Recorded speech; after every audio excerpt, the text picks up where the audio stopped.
ओम शांति। भाई बहनों, आप सब देख रहे हैं हमारे आदरणीय सूर्य भाई जी पूरे तीनों जगह की किचन के इंचार्ज, ज्ञान सरोवर, शांतिवन, पांडव भवन और बाबा का वरदान आप आत्मा को प्राप्त है। जहाँ भी जाते हैं वहाँ वाइब्रेशन वो सुंदर बना देते हैं। आज मैं आप सबके सामने एक बहुत ही सुंदर और बहुत काम का विषय जो हम सब के लिए बहुत आवश्यक है, चाहे घर गृहस्थ में रहते हैं, परिवार में रहते हैं, मधुबन में रहते हैं, हम सब अन्न तो स्वीकार करते हैं ना भाई बहनों। तो अन्न का मन के ऊपर या अन्न का हमारे संकल्प के ऊपर या हमारे संकल्प का अन्न के ऊपर कितना प्रभाव पड़ता है, इसका एक छोटा सा उदाहरण सत्य घटना सुनाने जा रहा हूँ। एक ऊंचे पहाड़ पर जो शहर से थोड़ा दूर और करीब 50 एकड़ में फैला हुआ बहुत बड़ा मंदिर, उसमें करीब 100-150 साधु संत रहते थे और अपना अपना दिनचर्या प्रमाण सुबह से लेकर शाम तक पूजा पाठ करना, भक्ति करना, आराधना करना, भगवान की साधना करना और फिर जैसे ही समय मिलता था आसपास के गांव में जा कर के लोगों को शिक्षा देना। इस तरह से बहुत वर्षों से क्रम चल रहा था। अचानक से क्या हो भाई बहनों, कुछ लोगों के मन में ये विचार आया कि जैसे हम ये जीवन छोड़ करके दुनिया में चले जाएं, एक प्रकार से जैसे गृहस्थ में चले जाएं। कहाँ अपना लौकिक परिवार छोड़कर, समाज छोड़कर, अपनी दुनिया छोड़ करके साधु संत महात्मा बने थे और अचानक से इस तरह से संकल्प आने लगे कुछ लोगों के। तो सब ने धीरे धीरे करके संकल्प, इसी तरह का संकल्प चलने लग गए कि भाई हमको ये दुनिया, ये जो जीवन है पसंद नहीं आ रहा था। उसमें से जैसे ड्यूटी बनी हुई थी, कुछ लोग सफाई करते थे, कुछ लोग मंदिर की पूजा पाठ करते थे और कुछ लोग उसमें से भोजन बनाते थे। उसमें से करीब 8-10 का टीम था जो सभी साधु संत महात्माओं के लिए भोजन बनाया करते थे। तो सबके मन में एक प्रकार से संकल्प अचानक से चलने लग गया कि भाई ये जीवन हमारा ठीक नहीं है, हमें कहीं और जगह जाना चाहिए। मना ऐसा नहीं कि शादी करना चाहिए, ऐसा नहीं कि कहीं और चले जाना चाहिए, लेकिन वो वहाँ का वातावरण उनको अच्छा नहीं लगता था। तो जो मंदिर का जो मुखिया था, उस पूरे परिसर का जो मुखिया था, उनके तक बात पहुँची और उसने फिर एक जगह पता किया कि भाई ऐसा कैसे हो रहा है, क्यों सभी के मन में इस तरह के संकल्प आ रहे हैं। तो पता करते करते जब उस बीज तक, उस जड़ तक पहुँचे कि जो भोजन बनाते थे 8-10 महात्मा या साधु, वो लोग भोजन बनाते बनाते इसी तरह का संकल्प करते थे कि कब तक हम लोग भोजन बनाएंगे, कब तक इस तरह का जीवन चलेगा। क्योंकि जब जहाँ पर साधनाएं कम होगी, जहाँ पर लक्ष्य कम रहेगा, वहाँ इस तरह के संकल्प आते हैं। तो कहने का मतलब ये है भाई बहनों, उसका प्रभाव, जो भोजन बनाने वालों का प्रभाव था, वो पूरे मंदिर में फैल गया था। पूरे मंदिर परिसर में जितने भी वहाँ पर साधु संत महात्माएं रहते थे, सबके ऊपर पड़ गया था। बाद में वो जो मुखिया था उसने किचन वालों को बुलाया और बुला करके उनको साधना की विधि बताई, उनके संकल्प को चेंज करवाया कि आप सब परमात्मा की याद में भोजन बनाएंगे और कुछ उनको विधि बताई, कुछ उनकी जो भी उनकी डिमांड थी उसको पूरा किया। बाद में सब ठीक हो गया और परमात्मा की याद में भोजन बनाना शुरू किया। और जैसे ही उन लोगों ने परमात्मा की याद में भोजन बनाना शुरू किया, सब साधु संत महात्माओं के संकल्प बदल गए। तो कहने का मतलब यह है भाई बहनों, कितना हमारे संकल्प का और अन्न का प्रभाव आसपास के ऊपर, अपने ऊपर भी पड़ता है। एक छोटी सी दूसरी घटना जो सत्य घटना है। एक बार परम आदरणीय शिवानी दीदी किसी शहर में गई प्रोग्राम करने के लिए। तो जैसे आप सब जानते हैं, कोई बड़े जाते हैं तो एयरपोर्ट लेने आते हैं, तो एयरपोर्ट लेने आए शिवानी बहन को। और जैसे लेने आए तो जब वापस जा रहे थे तो 15 मिनट का रास्ता था एयरपोर्ट से सेंटर। तो 2 बहनें आई थी और गाड़ी चलाने वाला भाई था, वो भी पीके ही था। तो जैसे पूछते ना भाई कैसा चलता है, क्या पुरस्कार चलता है, तो दीदी ने पूछा कि क्या पुरस्कार चलता है।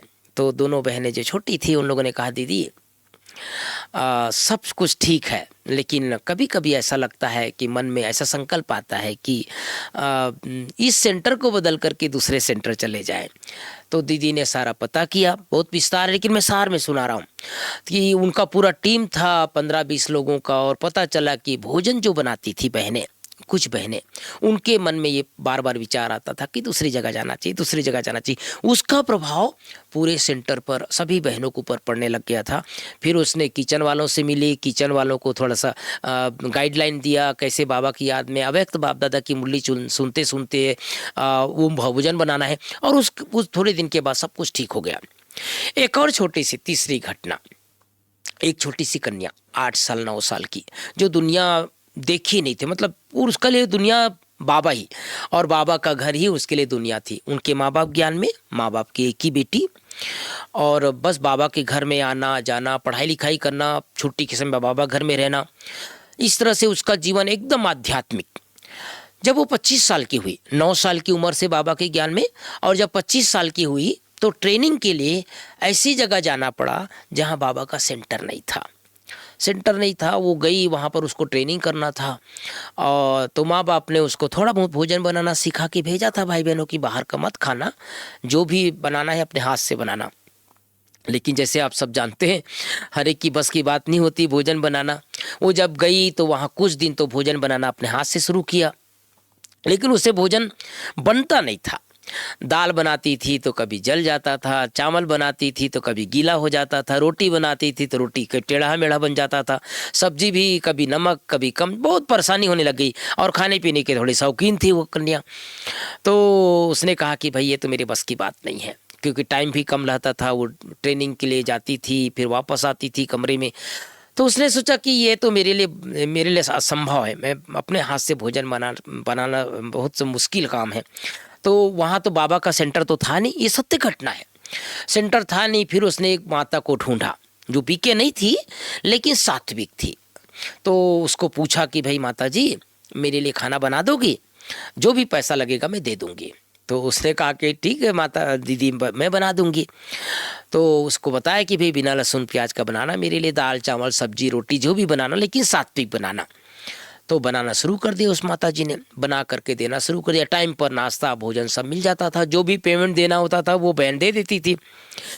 3 महीने बाद जब उस माता जी के हाथ का भोजन बनाना खाना शुरू किया, 3 महीने बाद उसके मन में दूषित विचार आना शुरू हो गया वो कन्या के। और उसने सोचा कि मेरा जीवन ऐसा नहीं चलेगा, मैं कब तक ऐसे करती रहूंगी। और ये सत्य घटना है, जहाँ पर वो ट्रेनिंग करती थी वहाँ पर संग दोष में आ गई। और वहाँ के जो कुमार जो वहाँ पर उनके साथ वाले थे युवा, उनके साथ दोस्ती यारी शुरू कर दिया। एक लड़के से और ज़्यादा अच्छी तरह दोस्ती हो गई। और वो मन में सोच लिया कि मुझे यह जीवन नहीं जीना है, मुझे ज्ञान में नहीं चलना है, मैं तो बस अब दुनिया वालों जैसे रहूंगी। फिर उसके बाद क्या किया, उसमें से एक का फोटो लेकर के घर गई, अपनी मम्मी को बताई, मम्मी मेरा ऐसा विचार है कि मैं जो है अब शादी करूंगी, मैं ज्ञान में तो चलना मेरा मुश्किल है। तो माँ बाप को बहुत आश्चर्य लगा, ये तो बचपन से ज्ञान में चलती है, बाहर की दुनिया नहीं देखी है।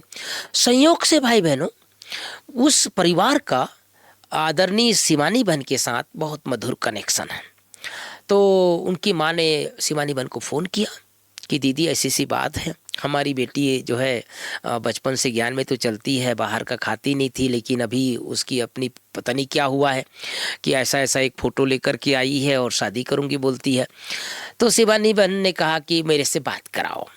तो शिवानी बहन ने बात किया तो उसने सारी अपनी बात बताई कि दीदी आप तो बहुत अच्छे हो, आप आध्यात्मिक जीवन अच्छा है, ज्ञान अच्छा है, लेकिन मेरी बस की बात नहीं है दीदी, मैं बस अपने हिसाब से जीवन जीऊँगी।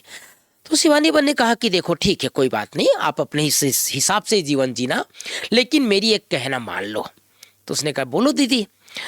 तो 2 महीने तक, केवल 2 महीने तक कैसे भी करके अपने हाथ से खाना बनाना, उसके बाद जो करना है कर लेना, आपको जो इच्छा है, जो आपके मन में संकल्प आता है, आप मेरी तरफ से फ्री। सिर्फ अगर आपको सचमुच मेरे से प्यार है, आप मुझे सचमुच थोड़ा बहुत मानती हो, तो इतना ही कहना मान लो कि आप 2 महीना जैसा भी हो, अभी घर आई हो ना तो मम्मी से थोड़ा सीख करके जाओ, जो सिंपल चीज़ें हैं, आलू की सब्जी है, परवल की सब्जी है, या दाल है, चावल है, घर से अचार लेके चले जाओ। उसने कहा ठीक है दीदी, लेकिन 2 महीने बाद मुझे मत रोकना। बोले कोई बात नहीं, 2 महीने तक करके देखो। अब वो वापस गई अपने ड्यूटी क्षेत्र में, ट्रेनिंग क्षेत्र में। उसने माता जी को बोला, माता जी अभी मेरे लिए 2 महीने तक खाना मत बनाना, क्योंकि हमारी दीदी ने कहा है कि 2 महीने अपने हाथ से बनाना। उसने अपने हाथ से खाना बनाना शुरू कर दिया। भाई बहनों, ये सत्य घटना है, कितना प्रभाव पड़ता है। 1 महीना बाद जब अपने हाथ से खाना बनाना शुरू किया और खाना शुरू किया, 1 महीने के बाद उसका विचार बदल गया। उसके मन में सुंदर विचारों का उदय होने लग गया और वो सोचने लगी कि ऐसा कैसे मुझे विचार आ गया, ऐसे कैसे संकल्प आ गए। मैं तो भगवान की बच्ची हूँ, मेरा तो दीदियों के साथ इतना सुंदर कनेक्शन है, मैं तो बचपन से सारी पूरी दुनिया में चॉकलेट भी नहीं खाई हूँ, मैं बाहर का कुछ बिस्किट भी नहीं खाई हूँ, ऐसा कैसे विचार आ गया। उसने बाबा से बातें करना शुरू कर दिया, बाबा से मीठी मीठी रूहरियान करना शुरू कर दिया और उस माता जी को बोल दिया, माता जी अभी आप मेरे लिए खाना मत बनाना, अब मैं अपने हाथ से ही खाना बनाऊंगी और मैं आध्यात्मिक जीवन जीऊंगी। असली बात यह है भाई बहनों, जो माता जी खाना बनाती थी उस बहन के लिए, उस माता जी की बेटी की शादी होने जा रही थी, उसकी बेटी की शादी होने जा रही थी 6 महीना बाद, और उसी माता जी के बनाया हुआ हाथ का भोजन वो स्वीकार करती थी। वो माता जी की संकल्प से भोजन बनाती थी, मेरी बेटी की शादी होने वाली है, मेरी बेटी की शादी होने वाली है, मेरी बेटी की शादी होने वाली है। वो जो संकल्प माता जी करती थी, वही संकल्प उस भोजन में जाता था और उसी भोजन को वो कन्या स्वीकार करती थी। तो कहने का मतलब ये है, जिस संकल्प से हम भोजन बनाएंगे उस संकल्प का प्रभाव भोजन में जाएगा और उस भोजन का प्रभाव हमारे मन पर आएगा। तो हम सबको अपने आध्यात्मिक जीवन में, इसीलिए बाबा ने कहा है कि जैसा अन्न वैसा मन, या शुद्ध संकल्प से हमें भोजन स्वीकार करना है। आप बाबा ने ये भी कहा है, बच्चे अगर शुद्ध संकल्प से भोजन बनाते हो या भोजन खिलाते हो तो आपके आसपास कई माताएं ऐसे मुझे सुनाती, भाई बहनों मेरा बेटा ज्ञान में नहीं चलता था, लेकिन रोज मैं बाबा को बुला करके बाबा की याद में भोजन बनाती थी और भोजन खिलाती थी।